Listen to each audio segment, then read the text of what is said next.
Ruth capítulo 4, do verso 1 ao verso 12. E a princípio, nós vamos ler o verso de número 6. No decorrer, como é hábito, nós vamos ler todo o texto. Sabe? Então vamos lá, capítulo 4, verso de número 6. Diz a palavra inspirada de Deus. Então, disse o resgatador: para mim não a poderei resgatar, para que não prejudique a mim.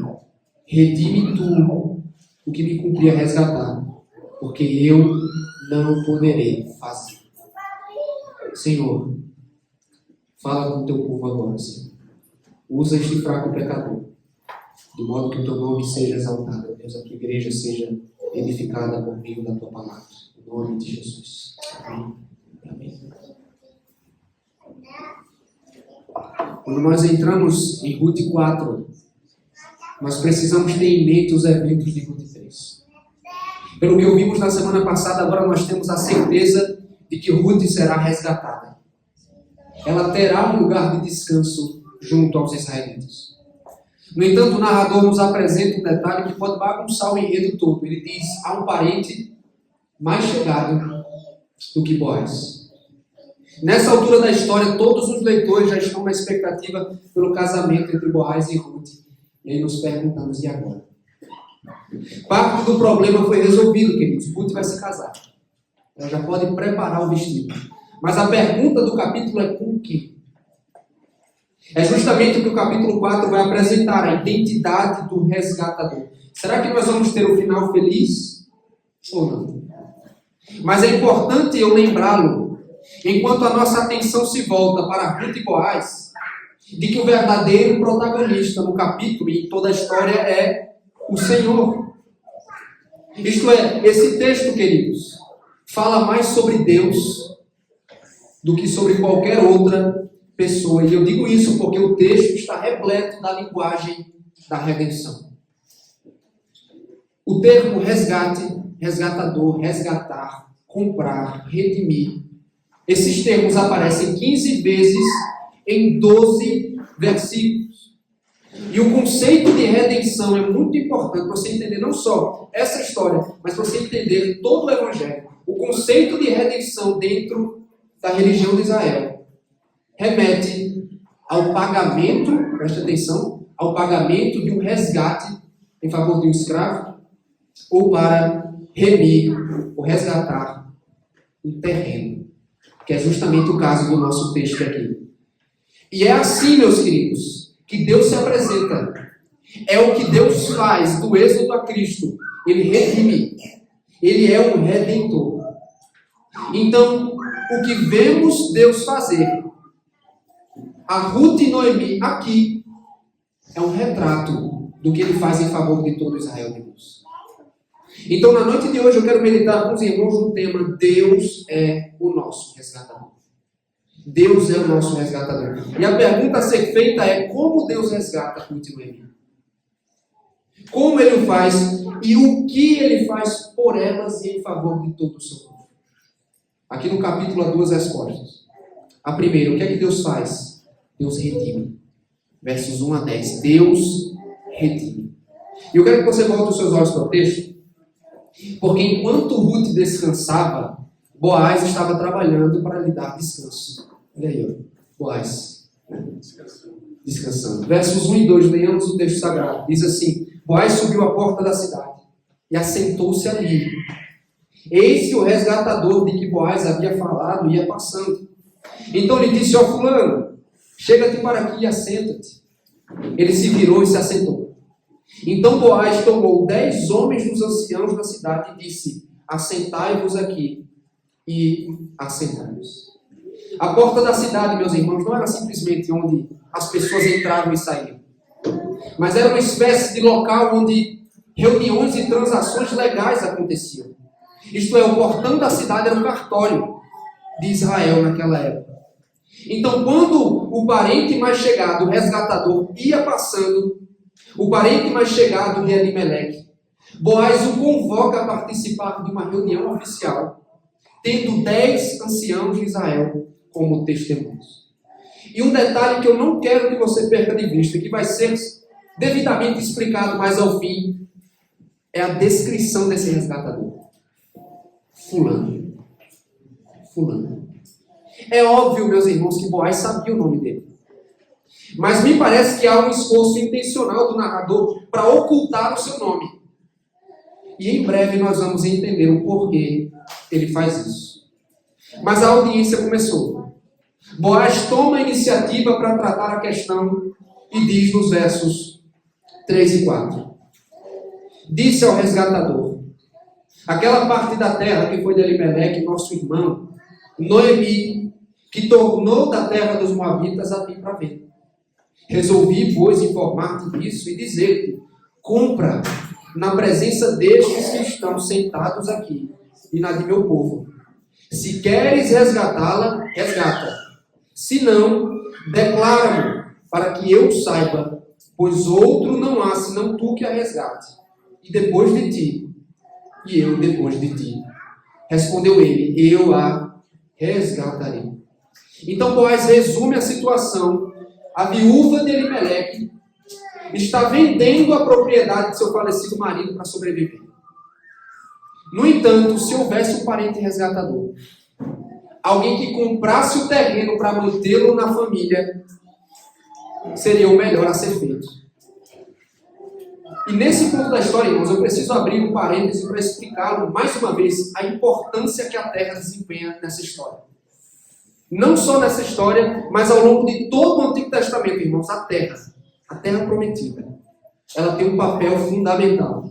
E aí vamos revisitando os capítulos da revelação bíblica.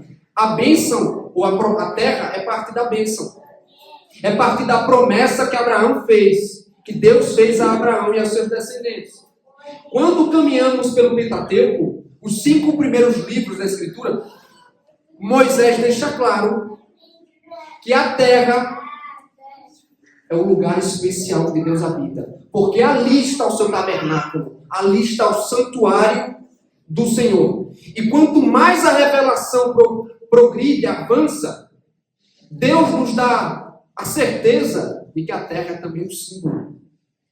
A terra prometida é um símbolo. Aí você me pergunta: pastor, símbolo de quê? É um símbolo da consumação de todas as coisas. Porque quando vamos ao fim da revelação do Apocalipse, no capítulo 21, é dito que Deus restaurou todo o cosmos. E Ele fez novos céus, nova terra. O que é que isso significa, queridos? É que na consumação de tudo, a promessa da terra, ela é expandida para incluir toda a terra.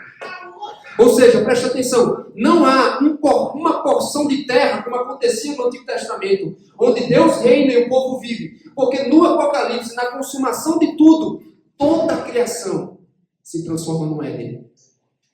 Toda a criação se transforma em Jerusalém, Jerusalém celestial.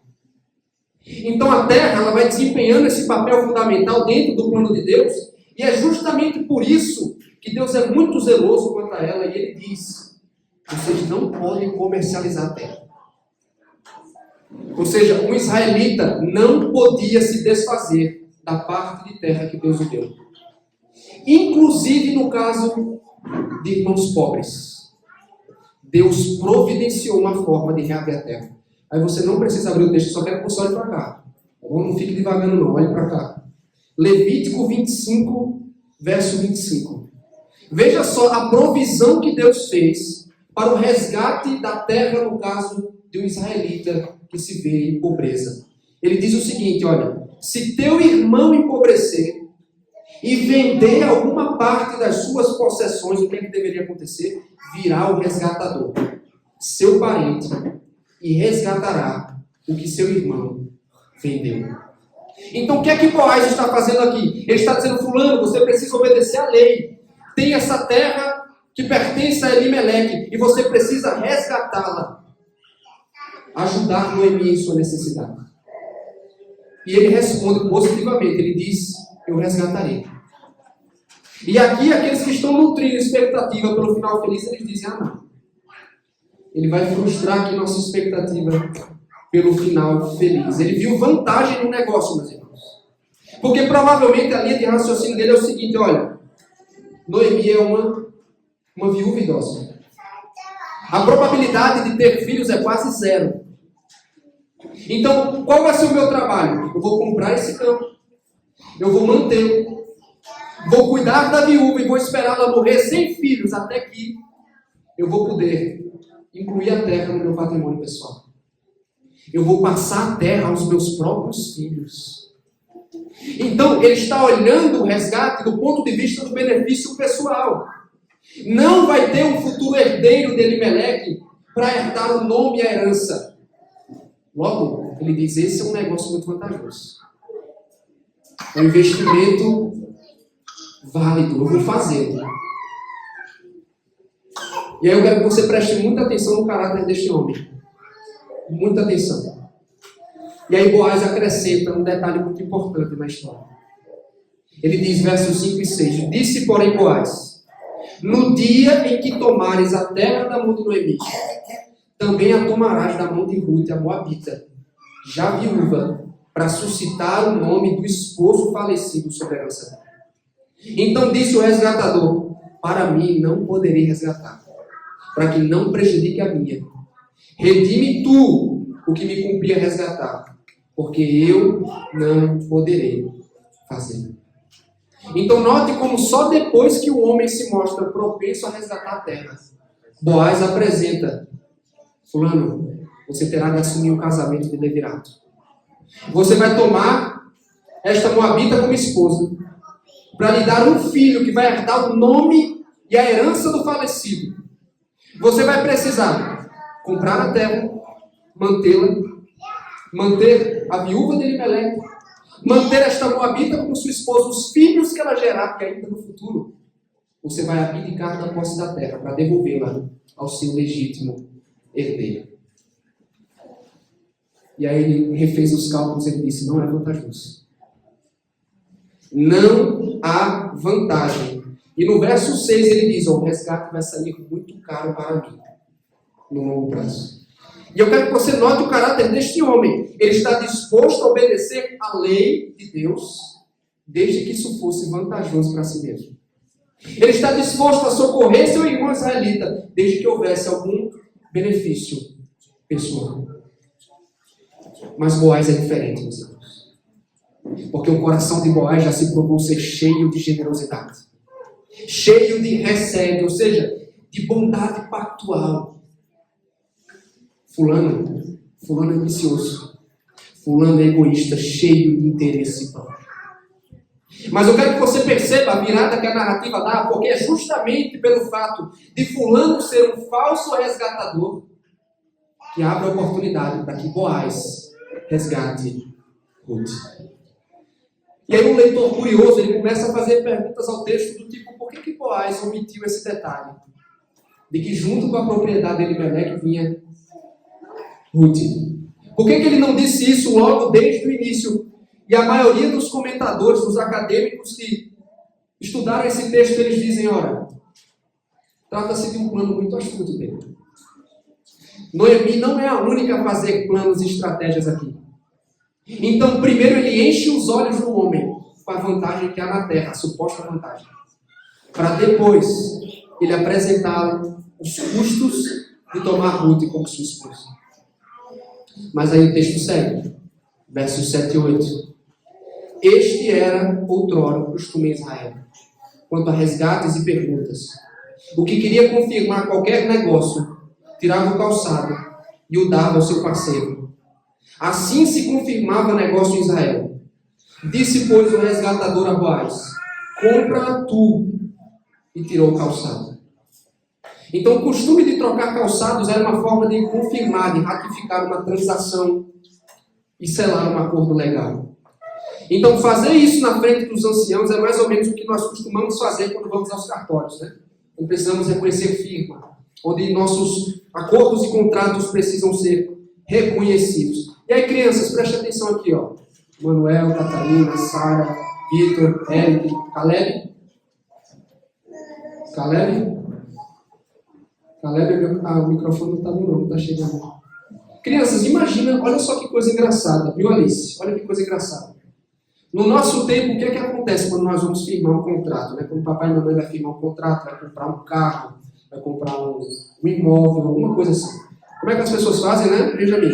Elas apertam a mão, né? Ou elas assinam um contrato. Sabe o que acontecia nesse tempo? Você tinha que tirar o seu sapato, aí você dava o seu sapato para mim e eu dava o meu sapato para você. Já pensou que coisa estranha?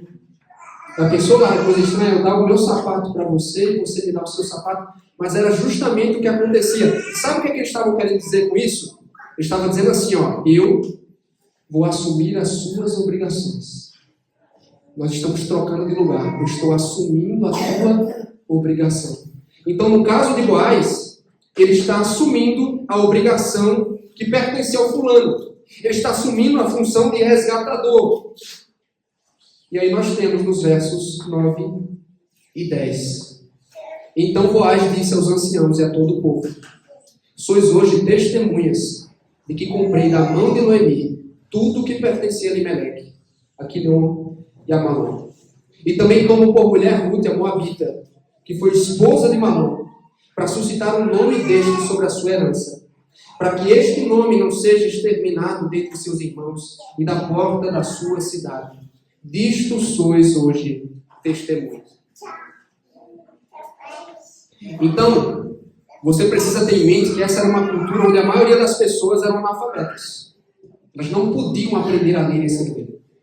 Então, a palavra de alguém tinha muito peso. Então, quando ele, após selar essa transação, esse acordo, Boaz faz uma proclamação oficial para que todos à porta da cidade estejam cientes do que foi acordado ali. Então, na condição de resgatador, o que ele fez? Ele comprou a propriedade.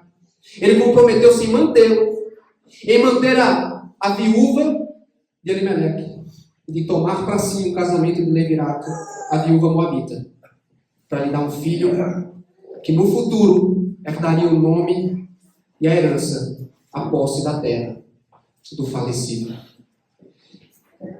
E aí eu quero que você vá percebendo as distinções entre os homens. Você percebe como essa era de fato uma transação muito custosa. Ela custou muito caro. Mas o coração de Boaz é movido por recete. Não é movido por interesse pessoal. Sua maior preocupação é ser leal ao pacto. Ele entra no negócio não porque era vantajoso para si, mas sim porque Deus seria honrado. Porque a lei de Deus seria obedecida. Porque as viúvas seriam cuidadas. E principalmente porque o nome de seu irmão seria preservado em Israel. É isso, meus irmãos, que o faz diferente do fulano sem nome. É isso que faz dele um resgatador fiel.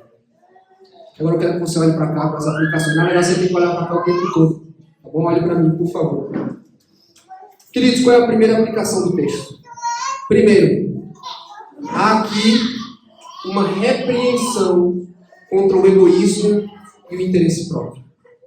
Há no texto uma repreensão contra o egoísmo e o interesse próprio a partir do exemplo do senhor fulano. E você já deve ter percebido, se você está acompanhando a série devidamente, se você já teve o mínimo de contato com esse livro, que é um contraste nítido entre os homens que aparecem na narrativa. Há um contraste entre Boaz e todos os outros homens que aparecem aqui. Elimeleque e seus filhos, fracos e desobedientes. Parente chegado por sua vez, que aparece aqui no capítulo 4. Ele é um grande egoísta. Porque sua única preocupação é o que eu vou ganhar com isso. Como isso me beneficia. E é justamente por isso ele abdicou do dever de resgatar a terra. De dar um herdeiro, um filho, para preservar o nome de seu irmão em Israel. Porque na cabeça dele era assim, ó, é alto custo e baixa recompensa. Não vale a pena. Eu só vou obedecer a lei, se for conveniente para mim. Eu só vou obedecer a Deus, desde que seja benéfico a mim e a minha família. E aí, antes de você se precipitar, antes de nós nos precipitarmos para julgar esse homem, aí eu quero indagá-lo. Será que nós não somos assim também, meus irmãos? Você não fica com a impressão de que esse fulano é como se fosse um retrato do teu coração? Porque na maior parte do tempo, seja sincero, seja honesto, nós colocamos nossos interesses em primeiro lugar. É o que eu quero. É o que é melhor para mim. É o modo padrão de pensar e agir. E como disse um autor de forma muito sábia, ele disse assim: o egoísmo é nossa configuração padrão. Está embutido na nossa placa-mãe desde o nascimento. Porque nós costumamos pensar: como é que eu posso tirar proveito das pessoas e das situações da vida? Porque por mais que você seja politicamente correto, você vai bancar uma de moral, você vai me dizer: não, eu não penso assim. Mas no fundo, no íntimo do nosso coração, nós pensamos: eu sou o centro do universo. As coisas precisam orbitar ao meu redor. Minha vontade precisa ser feita. Meus desejos precisam ser atendidos. Eu me pergunto, meus irmãos, será que as coisas devem ser assim? Se eu e você pensamos e agimos como fulano, há uma repreensão dura no texto. Especialmente porque não foi como Cristo agiu e viveu, meus irmãos.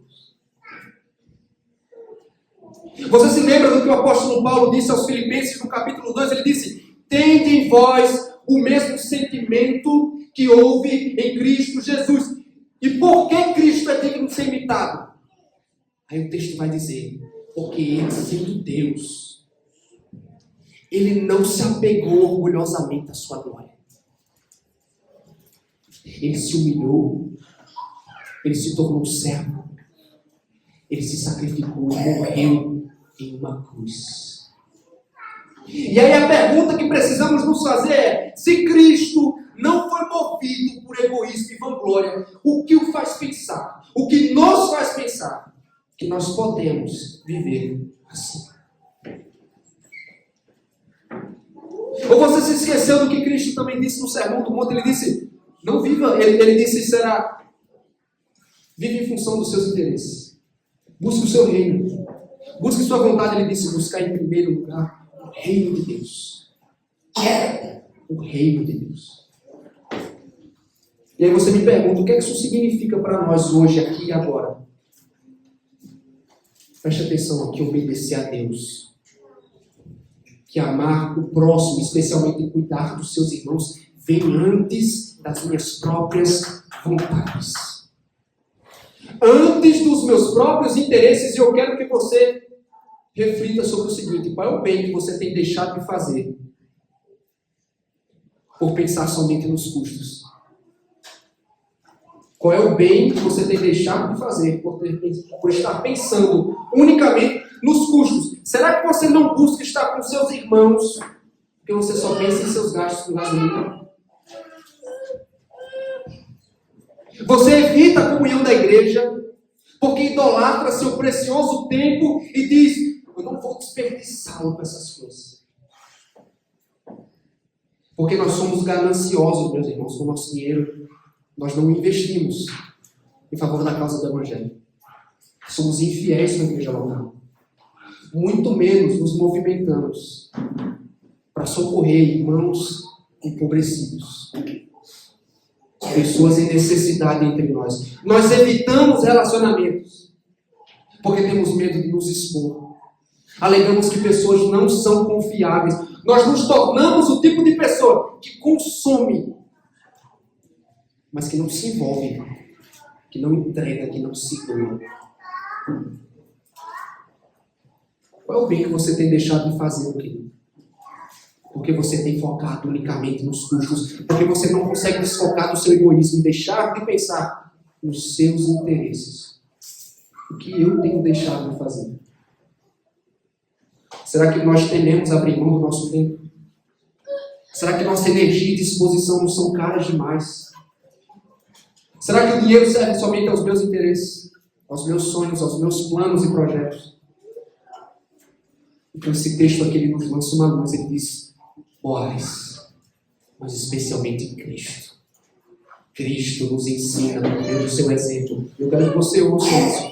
Tudo o que vale a pena exige custo. Tudo o que é valioso custa caro, meu irmão. Você quer um exemplo? Amar sua esposa e criar seus filhos no Senhor dá muito trabalho. Pensando em termos da igreja, você acha que é fácil ajudar uma família em crise? Você acha que é tarefa simples repreender um irmão em pecado? Discipular um cristão recém-convertido? Ajudar outro financeiramente? Tudo isso dá trabalho, custa caro. Mas o que estamos dispostos a entregar?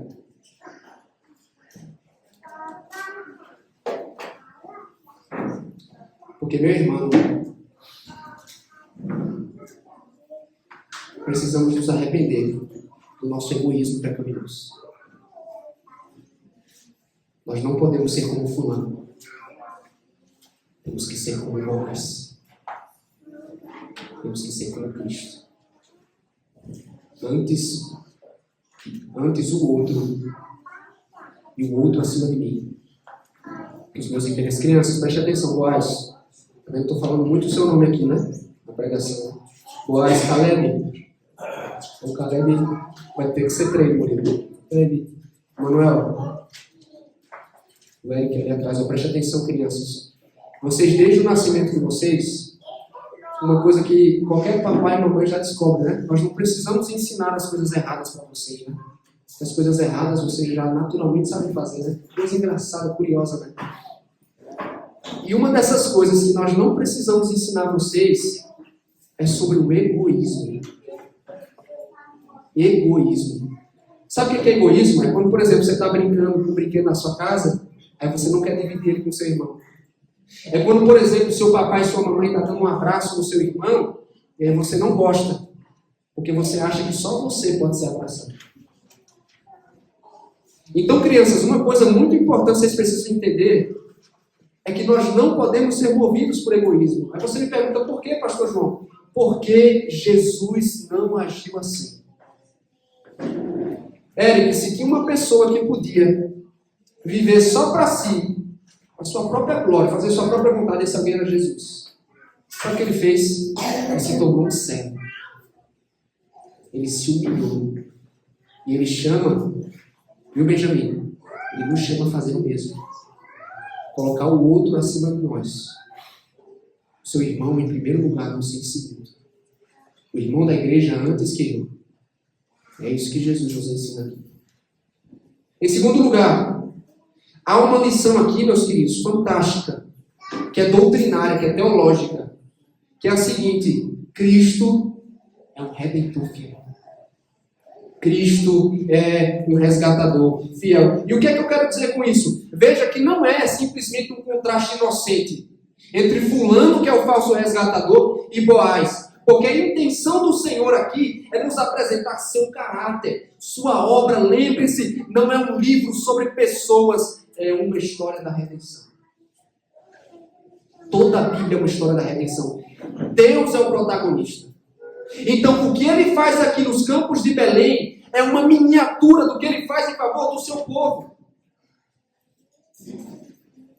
Ele quer que você aprenda sobre Cristo aqui.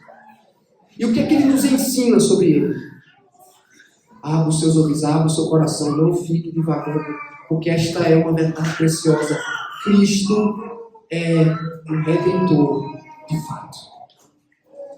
Jesus é um resgatador de verdade. Ele não é como fulano, que é alguém que vem com promessas falsas, vazias, que tem uma vontade mutável, inconstante. Cristo não volta atrás nas suas palavras. Ele não nos dá uma falsa segurança, porque em toda a Escritura ele é apresentado como redentor de verdade. O meu do Evangelho de João, ele disse: todo aquele que o Pai me dá virá a mim. E o que vem a mim, eu jamais lançarei fora. Falando de seu povo em termos de suas ovelhas, ele disse: as minhas ovelhas ouvem a minha voz e me conhecem, elas me seguem. Eu lhes dou a vida eterna, jamais perecerão, ninguém a arrebatará da minha mão.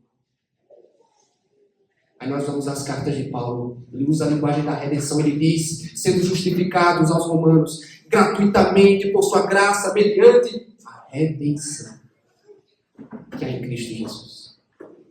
Aos Efésios ele diz: nele, isto é, em Cristo, temos a redenção, a saber, o perdão de pecados. O que é que isso tudo significa, meus irmãos? a linguagem da redenção na Escritura, preste atenção, não é algo incerto.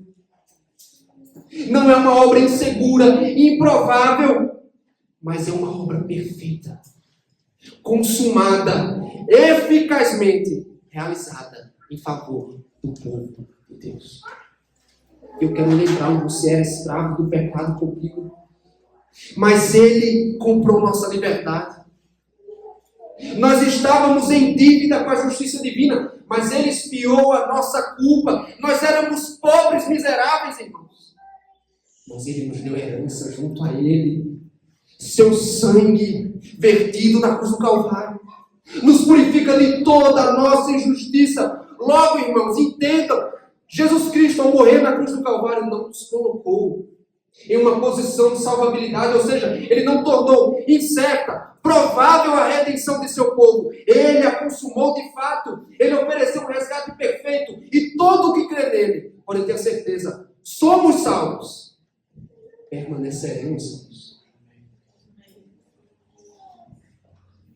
Se você crê em Jesus Cristo, meu irmão, você tem uma segurança inabalável. Se você confia na obra perfeita que Ele operou, você pode ter plena segurança no presente e no futuro. E eu sei que isso é consolo ao coração, porque se você é de carne e osso como eu sei que às vezes as dúvidas nos assaltam.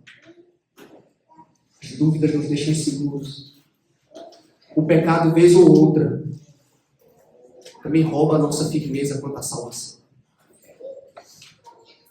Mas se Cristo é o teu resgatador, se você colocou a fé no Jesus das Escrituras, este que está sendo apresentado a vocês no Evangelho, Ele o salva de fato e de verdade, mesmo que sua vida não seja perfeita, apesar do teu passado, Ele redime a tua vida, Ele te salva e salva definitivamente. Eu quero que você olhe para a pessoa de Cristo e você se lembre que Ele não tem palavras e promessas vazias. Ele não dá falsa segurança. Ele redime, Ele resgata, Ele compra, Ele salva. Porque na cruz do Calvário Ele consumou nossa salvação. Ele é o Boaz. Ele é o resgatador que você precisa. Ele é o resgatador que você precisa.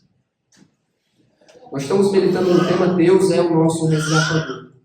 Primeiro nós vimos que Deus redime. Em segundo e último lugar, Deus abençoa. Deus abençoa. Crianças, preste atenção numa coisa, antes da gente ir para o segundo ponto. Érico, no momento que você colocar sua fé em Jesus de fato. É Cecília, né? Cecília, no momento que você crê em Jesus e for sincero, você nunca mais vai precisar dormir preocupado com a sua salvação. Sabe por quê? Porque Jesus, no momento que cremos nele, Ele nos salva para sempre, Catarina. Quem crê em Jesus não precisa temer a morte. Quem crê em Jesus não precisa temer o pecado, o diabo, nada. Sabe por quê? Porque se cremos nele, somos salvos hoje, seremos salvos amanhã e para sempre, porque Ele salva de verdade. Nunca esqueçam disso. Jesus não morreria por nós, para depois nos deixar padecer nos nossos pecados. Ele não faz isso. Quando Ele diz que Ele salva, Ele salva. Tá bom? Então vamos aqui ao segundo ponto. Deus abençoa. E eu quero que você leia, acompanhe os versos 11 e 12 que dizem: todo o povo que estava à porta e os anciãos disseram: somos testemunhas. O Senhor faça a esta mulher que entra na tua casa como a Raquel e como a Lia, que ambas edificaram a casa de Israel. E tu, Boaz, ate valorosamente em Efrata, e faze-te nome afamado em Belém. Seja a tua casa como a casa de Pérez, que Tamar teve de Judá, pela prole que o Senhor te der desta jovem. Então, irmãos, os anciãos, eles aprovaram as ações de Boaz como testemunho. E um sinal disso é que eles pronunciam bênção sobre a união do casal. E eu quero que você note que há dois focos na bênção: semente e nome. Semente e nome. O que é que os anciãos e o povo desejam para esse casal? Primeiro, eles desejam que Ruth seja frutífera como Raquel e Lia. Quem são essas duas mulheres? São simplesmente as matriarcas de Israel. São as esposas de Jacó. por meio de quem vieram as tribos de Israel juntamente com as suas duas servas. Então elas são as mães de toda a tribo, ou as tribos de Israel. Então Ruth, e isso é importante, eu vou esclarecer tudo isso no sermão da semana que vem. Veja, uma estrangeira está sendo ligada às matriarcas de Israel. E a expectativa dos anciãos é que Ruth seja um meio para perpetuar tanto a descendência como a bênção de Jacó. Então essa é a primeira bênção. A segunda é uma bênção que é dirigida a Boaz. Diz assim, ó, que o teu nome seja afamado, seja conhecido em Belém. E é muito importante, eu lembro aí os irmãos que fazem o oica, né? Um padrão que nós precisamos perceber na narrativa é o quê? Repetição.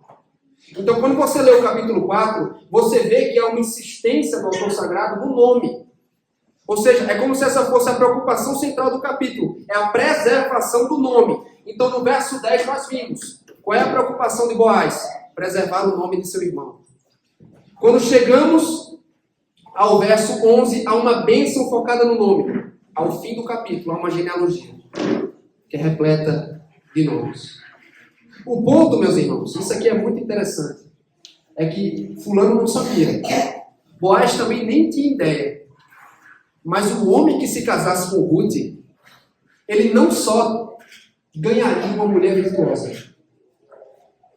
mas ele também receberia, ou ganharia, seria abençoado com um nome famoso, com um lugar no plano da salvação. E é aqui que nós entendemos por que o homem é chamado de fulano. Por que ele é o sem nome? Porque seu nome não é digno de ser conhecido. Como ele se recusou a perpetuar o nome de seu irmão Israel, seu nome não será preservado nos anais da história. Seu nome não será perpetuado em Israel. Seu nome há de ser esquecido. Ele recusou-se a ser resgatador. Ele recusou-se a exercer seu dever.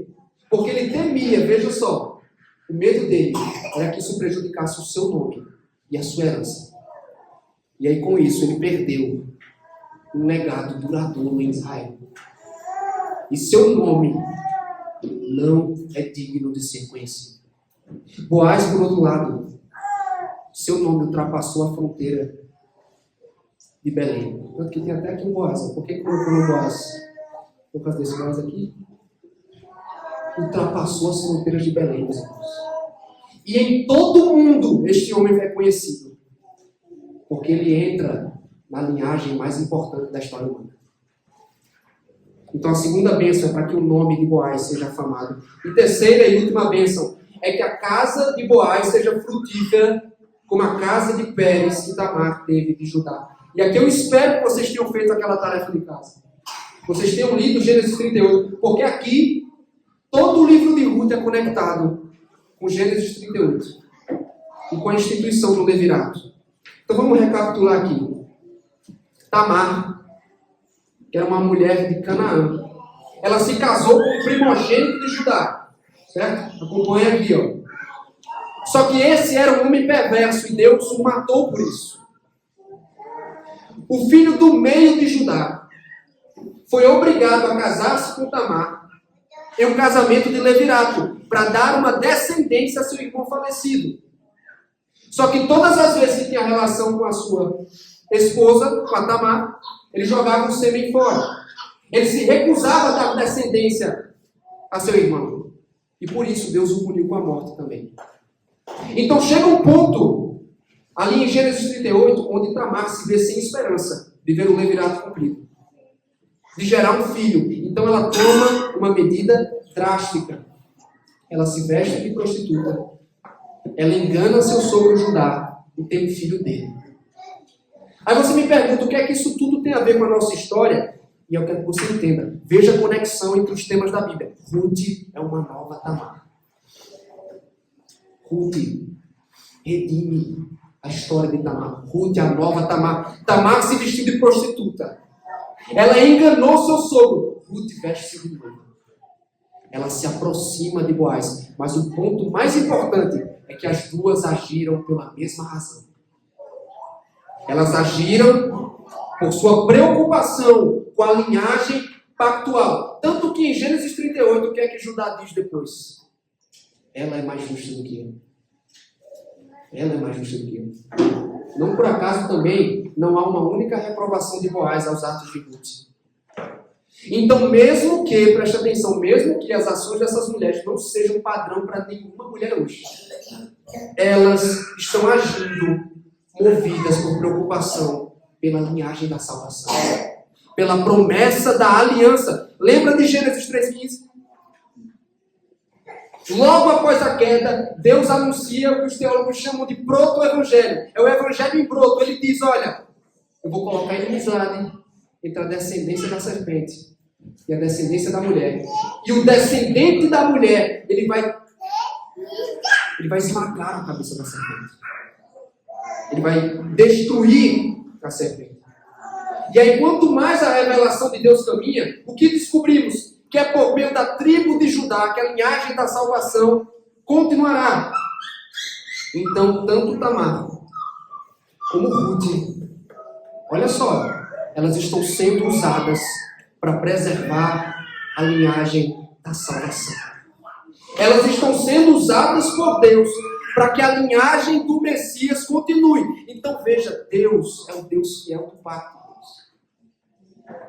E Ele as está usando, mesmo em ocasiões e situações inusitadas, para não ter suas promessas frustradas. Então eu quero que você entenda, você pode ler Gênesis 38 e ficar horrorizado. Você pode ficar meio intrigado com Ruth, mas sem essas mulheres não haveria redenção. Sem elas não haveria advento, não haveria redenção, não haveria Páscoa.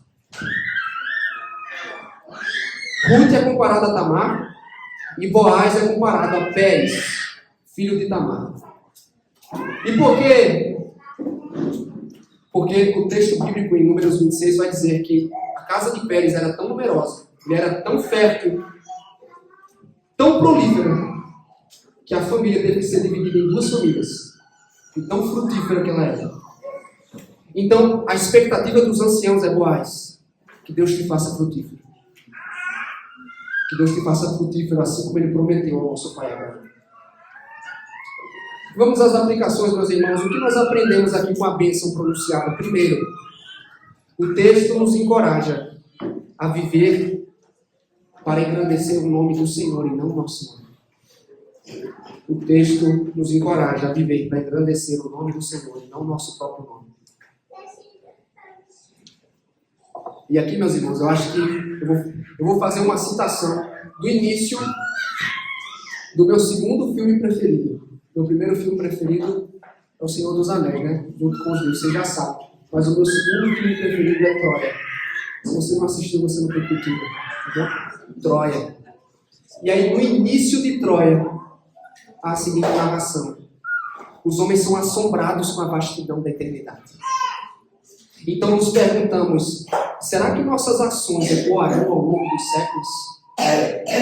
Será que estranhos ouvirão nosso nome muito depois de partirmos? E imaginarão quem nós éramos? Quão bravamente lutamos, quão fortemente amamos? Esse é o grande anseio da humanidade. É ter um nome lembrado. É ter um nome afamado. Para muitos, o objetivo da vida é simplesmente esse: ter um legado grande e duradouro. E é justamente porque desejam fama a todo custo que a gente vê essas loucuras todos os dias aí na internet. Pessoas cometendo horrores para se tornarem célebres, celebridades. Mas sabe qual é a ironia? A ironia é que todo aquele que busca exaltar seu próprio nome tem o seu nome esquecido. Veja o exemplo do fulano aqui, ó. Todo o que exalta o próprio nome, no fim das contas, tem um nome esquecido. Porque a lógica do reino de Deus é diferente. Vê só, criança, se faz sentido para vocês. Olha, no reino de Deus é assim. O primeiro é o último. E o último é o primeiro. O maior é o que serve. E o que se exalta é humilhado. E o que se humilha é exaltado. Então a lógica do reino de Deus, irmãos, ela contraria os valores deste mundo. E eu quero mais uma vez levar os seus olhos a Boaz. Perceba, ele não está preocupado com o seu nome. Ele se dedica mais a amar e servir do que em ser conhecido. Ele se doa em amor ao Senhor, em amor aos outros. Não foi o caso do fulano. Ele tentou proteger seu nome. Ele tentou perpetuar seu legado. Mas seu nome acabou perdendo-se para sempre. O que é que isso implica para nós hoje, aqui e agora, meus irmãos? É que você não foi chamado para ter um nome grande. E eu não fui chamado para ter um nome grande, meus irmãos. Deus não te escolheu para viver em função de posição, fortuna, poder e prestígio. São os ímpios que correm atrás dessas coisas. E eles serão eternamente esquecidos. Como é que um cristão deve viver? Ele não busca a glória de seu nome. Ele vive, trabalha e respira para que o nome de Cristo seja conhecido e desejado. Para que Cristo, o resgatador, seja exaltado entre as nações. Então, meu irmão, o que é que o texto nos exorta? Não se preocupe com o teu nome. Para de se preocupar com o teu nome. Com o teu legado. Sirva, honre a Deus, ame a Cristo, ao seu povo. Preocupe-se com a glória do nome dele, acima da glória do seu nome. Eu me lembro que numa conversa, eu estava conversando com outros pastores também, e eles conversavam sobre o legado que nós gostaríamos de dar no ministério, deixar na vida para os nossos filhos e netos. E um deles dizia: eu quero muito ser lembrado daqui 30, 40, 50, 80 anos. E eu disse assim para ele, eu me lembrei de um vídeo do Paul Washer, uma fala dele, quando ele diz o seguinte: meu irmão, viva para Cristo, morra e seja esquecido. Porque o teu nome de nada vale. O que vale é a glória do nome de Cristo.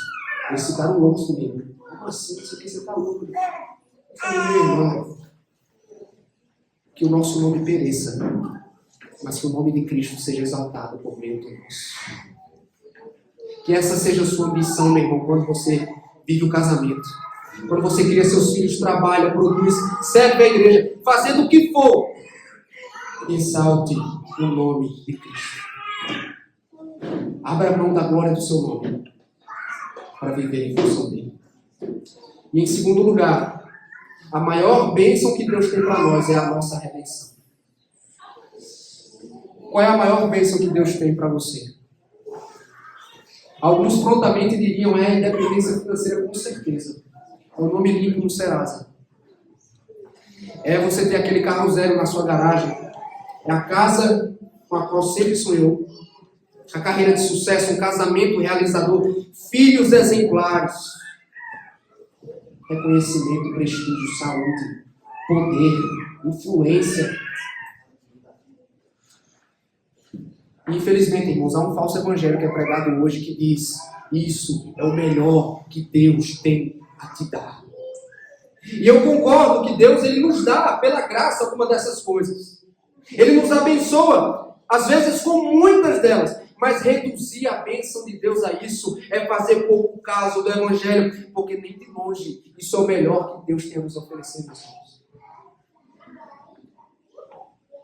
Tudo isso não passa de coisas que os ladrões arrombam e furtam, de coisas que a traça consome. É tudo passageiro, perecível. O que realmente Deus tem a nos oferecer no evangelho? Aí o apóstolo Paulo aos Efésios, ele diz: bendito seja o Deus e Pai de nosso Senhor Jesus Cristo, que nos abençoou com toda sorte de bênção espiritual nas regiões celestiais em Cristo. É em Cristo, meu irmão, Deus pronuncia sobre a tua vida as bênçãos que você mais necessita: perdão de pecados, reconciliação com Deus, comunhão, paz com Ele. É por isso que o pastor John Piper, ele disse: Deus é o Evangelho. A melhor notícia que Deus tem para nos dar é Ele mesmo. Deus é o Evangelho, porque Ele é a melhor notícia, e é isso que faz a redenção ser maravilhosa, porque em Cristo, Deus está mostrando a si mesmo, que é a fonte de prazer, de realização, de segurança que nós mais precisamos. A maior bênção que Deus pronuncia sobre a tua vida, querido, não é financeira, não é matrimonial, não é nem de longe o melhor que o mundo pode proporcionar. É comunhão com Deus. E isso só é possível por causa do Evangelho. Você quer receber essa bênção? Talvez você se pergunte o que é preciso para recebê-la. Basta crer. Essa não é uma bênção para os mais capazes, para os mais obedientes. Esta bênção é para os que reconhecem serem capazes de salvarem a si mesmos, que são honestos em dizer: meus pecados me fazem merecedor do castigo divino. E aí então você confia de todo o coração, você repousa em Cristo, o Boaz perfeito, o resgatador de todo aquele que cresce. Essa bênção é para os que creem. E nele você tem segurança de vida eterna e redenção. Amém? Vamos orar nesse momento. Vamos orar. Pai, obrigado por teu santo amor.